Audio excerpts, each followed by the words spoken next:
नमस्कार मित्रों, once again I welcome you on my YouTube channel. और अगेन मैं आपके लिए लेकर आया हूँ पीजीडीटी जो डिप्लोमा है, डिप्लोमा इन ट्रांसलेशन, उसके संबंध में कुछ एफएक्यूज हैं, उनके जवाब मैं आजकल दे रहा हूँ। उसी संबंध में आज की मेरा टॉपिक है कि अपना प्रोजेक्ट वर्क हमें कहाँ सबमिट करना है, कैसे करना है। इससे संबंधित मैं आपके सामने कुछ पॉइंट्स आपके सामने दे रहा हूँ जो निश्चित रूप से आपकी मदद करेंगे आपके मार्गदर्शन में। उससे पहले बता दूं कि मेरा नाम ममतेज कुमार शर्मा है और मैंने अपना अध्ययन सारा अध्ययन graduation, post graduation, double post graduation, इसके साथ पीजीडीटी डिप्लोमा मैंने इग्नू से ही किया है। तो मेरा एक लंबा अनुभव है इग्नू के साथ और इस कारण से मैं समझता हूँ कि ये जो मेरा अनुभव है मैं आपके साथ शेयर करूँ और आप अपने जीवन में सफल हों और इसी की कामना में शुभकामना आपको देता हूँ। तो आज का जो टॉपिक है उससे बिना भटके हुए मैं आपके लिए कुछ ही 2 मिनट में आपके सामने कुछ चीज़ रखता हूँ कि प्रोजेक्ट वर्क कैसे बनाए। तो पहले मैं चाहूँगा कि आप अपने प्रोजेक्ट वर्क को शुरू करने से पहले उसकी जो अनुवाद परियोजना है इसके बारे में काफ़ी अच्छे से लिखा हुआ है कि जो पेजेस हैं उसको आप डाउनलोड कर लें। मेरे टेलीग्राम लिंक्स में भी आप प्राप्त कर सकते हैं या फिर बिना शुक्ला सर के टेलीग्राम लिंक पर भी मैंने शेयर किया है। साथ ही आप मेरा इससे पहले भी मैंने एक वीडियो शेयर किया था जिसमें मैंने पीजीडीटी के असाइनमेंट्स कैसे बनाए और उससे संबंधित जो मुख्य रूप से प्रश्न हैं जो आपके हमारे दिमाग में आते हैं और जो नए विद्यार्थी हैं उनके दिमाग में आते हैं, मैंने उनको साझा किया आपके साथ और उनके उत्तर दिए हैं। आशा है आपको पसंद आए होंगे। यदि कुछ रह गया है, छूट गया है मुझसे, तो आप उसके लिए भी मेरे कमेंट बॉक्स में आप मुझे कमेंट्स कर सकते हैं। मैं आपके सवालों का जवाब देने में अपना सौभाग्य समझूंगा। तो आज की जो परियोजना के बारे में मैं बताऊं कि उसके संबंध में आप अच्छे से पढ़ लें और जो कुछ है उसमें वो ध्यान से पढ़ लें कि भाई क्या लिखा है। तो मैं मोटा मोटा आपको समझा दूं कि पहली बात इसमें मेरे सामने ये अनुवाद परियोजना 2020 का मैंने प्रिंट आउट निकाल के रखा हुआ है आप लोगों के लिए। तो इसमें जनवरी 2020 और जुलाई 2020 जो सेशन में जिन बच्चों ने, जिन विद्यार्थियों ने प्रवेश लिया है उनके लिए ये विशेष रूप से, अर्थात जिन लोगों ने जनवरी 2020 में एडमिशन लिया है और जो जुलाई में एडमिशन लेने वाले हैं उन लोगों के लिए एक ही प्रोजेक्ट है। यानी कि आप समझ रहे हैं, आप चाहें तो ऐसे विद्यार्थी से संपर्क कर सकते हैं जिसने आपसे पहले, यानी कि जनवरी में, यदि आप जुलाई की छात्र हैं तो आप जनवरी में जिस विद्यार्थी ने, जिस छात्र ने एडमिशन लिया है उसके प्रोजेक्ट वर्क को भी आप उपयोग में ला सकते हैं। यानी कि ये स्मार्ट वे ऑफ लर्निंग है। तो आप चाहें तो ये काम कर सकते हैं। हाँ, मैं ये नहीं कह रहा हूं कि आप पढ़ाई मत कीजिए, निश्चित रूप से आपका जो अध्ययन है वो आपके काम आने वाला है, लेकिन मेरा मानना ये है कि आप असाइनमेंट्स में समय गंवाने की बजाय आप अपने स्टडीज में, अपने स्ट्रेटेजी पर, अपनी जो योजना है, जो प्लानिंग आप कर रहे हैं एक अपनी परीक्षा को पास करने का, यानी कि जो ट्रांसलेशन से संबंधित जो परीक्षाएं हैं उनको पास करने की जो आप प्लानिंग कर रहे हैं, जो तैयारी कर रहे हैं, उसमें जुटे रहिए। पीजीडीटी एकमात्र एक सर्टिफिकेट है जिसके माध्यम से आपकी एंट्री लास्ट में 100% हो जाती है, यानी कि वो आवश्यक डॉक्यूमेंट है। अगर वो सर्टिफिकेट नहीं है आपके पास तो डेफिनेटली आप चाहे कितने भी अच्छे से आप तैयारी करेंगे तो भी आपका जो वेरिफिकेशन होगा, डॉक्यूमेंट वेरिफिकेशन के समय में आपको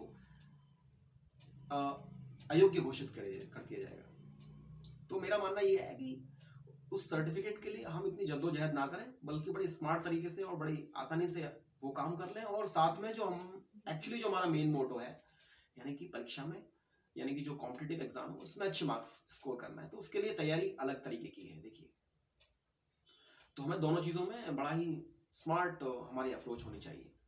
तो प्रोजेक्ट वर्क का मैंने पहला पॉइंट दिया कि आप चाहें तो यदि जुलाई 2020 के स्टूडेंट हैं तो आप जनवरी 2020 के किसी स्टूडेंट से संपर्क कर सकते हैं। मैं यहाँ पे ये कहना चाहूंगा कि प्रोजेक्ट वर्क में ये खास तौर से लिखा है कि यदि अगर यह पाया गया कि आपने परियोजना कार्य स्वयं नहीं किया है या किसी अन्य विद्यार्थी के परियोजना कार्य की नकल की है तो विश्वविद्यालय के नियम के अनुसार आपके विरुद्ध आवश्यक कार्रवाई की जाएगी। तो यहाँ पर एक हमें पॉइंट मिल रहा है कि जो बच्चा जनवरी में एडमिशन लिया होगा उसने नवंबर 2020 तक अपना प्रोजेक्ट वर्क जमा करवाना ही होगा। अर्थात उसका जो रिजल्ट है वो दिसंबर में एग्जाम देगा और उसका रिजल्ट घोषित होते होते फरवरी में उसका रिजल्ट घोषित हो जाएगा। यानी कि आप चाहें तो उसकी नकल कर देंगे। इसके बाद इग्नू के पास इतना टाइम तो है नहीं कि वो उसके प्रोजेक्ट वर्क को संभाल के रखेगा, और इतने सारे स्टूडेंट्स उसमें कर रहे हैं तो कैसे पता लगेगा कि आप प्रोजेक्ट वर्क आपने किसका प्रोजेक्ट वर्क कॉपी किया है। तो आप इसको लगभग आप इस प्रकार से शुरू करिए कि अभी से हर महीने एक असाइनमेंट बनाने का प्रयास करिए। बहुत ही सरल तरीका बता रहा हूं आपको कि एक महीने में आप एक असाइनमेंट तैयार करिए, आराम से लिखिए, अगले महीने में दूसरा असाइनमेंट, तीसरा असाइनमेंट, चौथा असाइनमेंट, इस प्रकार से 4 असाइनमेंट आपको मार्च तक कंप्लीट करने हैं और आपके पास समय रहेगा 2021 मई तक का प्रोजेक्ट वर्क के लिए। तो आप अप्रैल और मई 2 महीने में आपको अपना जो प्रोजेक्ट वर्क है वो समाप्त करना है। तो 2 महीने बहुत अधिक नहीं होता, यानी कि बहुत काफी टाइम है, आप उसको फिनिश कर सकते हैं 2 महीने में। अच्छा, इसमें लिखते वक्त हमें क्या ध्यान रखना है, इसमें खास लिखा हुआ है कि अगर हस्तलिखित अनुदित परियोजना एवं अनुवादकीय टिप्पणी प्रस्तुत करना संभव ना हो तो आप उसे टंकित कराकर बाइंडिंग कराकर प्रस्तुत करें।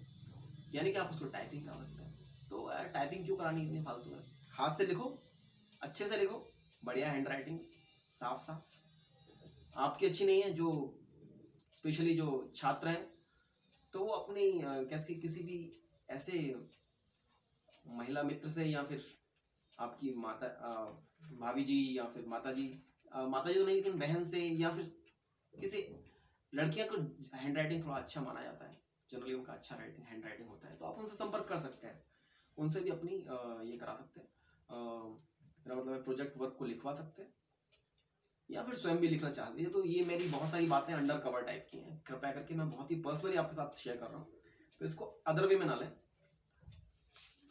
तो आप अच्छे राइटिंग में हैंड राइटिंग कराइए, टाइपिंग कराएंगे फालतू में, इतना फालतू खर्चा क्यों करना बिना बात के। तीसरा है कि इसके साथ एक सर्टिफिकेट आपको प्रोजेक्ट के साथ जब भेजेंगे, आप कहाँ भेजना है आपको ये पता है आपको? ज्यादातर लोग बोल रहे हैं कि पहले हम असाइनमेंट प्रोजेक्ट को स्टडी सेंटर पे लेके जाएंगे, फिर वहाँ का जो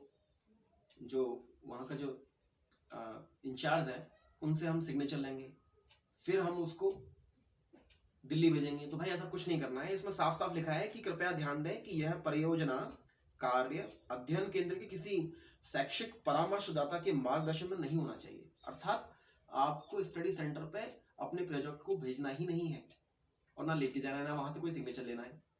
आपको डायरेक्टली ये बनाना है और इसको कुल सचिव विद्यार्थी प्रभाग मूल्यांकन प्रभाग इंदिरा गांधी राष्ट्रीय मुक्त विश्वविद्यालय मैदानगढ़ी नई दिल्ली के पते पर भेज देना है। जो ये एड्रेस जो है इसमें साफ साफ लिखा हुआ है। इसको रजिस्टर्ड पोस्ट का एक एनवलप में लगाइए और रजिस्टर्ड पोस्ट कर दीजिए। और इसमें साफ साफ लिखा है कि last date of project work क्या है। तो जिन विद्यार्थियों ने जनवरी 2020 में एडमिशन लिया है उनके लिए नवंबर 2020 है। ध्यान रखिए, जनवरी सेशन में जिन्होंने एडमिशन लिया था उनके लिए है 2020 का नवंबर, यानी कि इस महीने अंत तक आपको जमा करना है। और जिन्होंने जुलाई 2020 में यानी कि अभी हाल ही में एडमिशन लिया है उनको अगले साल के 31 मई 2021 तक जमा करना है। जमा करना है मतलब भेजना है बाई पोस्ट। तो अगर इसके बाद करते हैं तो आपका जो होगा मूल्यांकन वो अस्वीकार कर दिया जाएगा, यानी कि मूल्यांकन ही नहीं किया जाएगा। जो आप अगर 31 मई के बाद आपका पहुंचता है तो इसको स्वीकार नहीं किया जाएगा और इसको टर्न डाउन कर दिया जाएगा। तो बहुत ही ध्यान रखना है कि आपको 31 मई का अर्थ मतलब आप 15 मई तक लगभग अपने असाइनमेंट को कंप्लीट कर लें और 15 मई के बाद 15 मई तक यानी कि 16 मई को आप बाई पोस्ट भेज दीजिए, क्योंकि भारतीय पोस्ट भी तो थोड़ा समय लेती है, तो उसका भी ध्यान रखिएगा। यदि आपको कुछ और प्रश्न आपके मन में आते हैं तो उनका समाधान भी मैं करने का प्रयास करूंगा अपनी अगली वीडियो में। तो यदि आपके मन में कोई प्रश्न है तो आप मेरे कमेंट बॉक्स में लिख सकते हैं। मैं आशा करता हूं कि मेरी वीडियो आपको पसंद आई होगी और आपका मार्गदर्शन मैं सही से कर पाया हूँगा। मैं आपका बहुत बहुत धन्यवाद व्यक्त करता हूँ और मेरे चैनल को लाइक कर दीजिएगा, एक बार सब्सक्राइब कर दीजिएगा। बहुत ही आभारी रहूँगा आपका। बहुत बहुत धन्यवाद। और आपके लिए ऐसी ही ज्ञान भरी, आनंद भरी वीडियोस मैं आपके सामने लाता रहूँगा। Thank you very much. जय हिंद, जय भारत।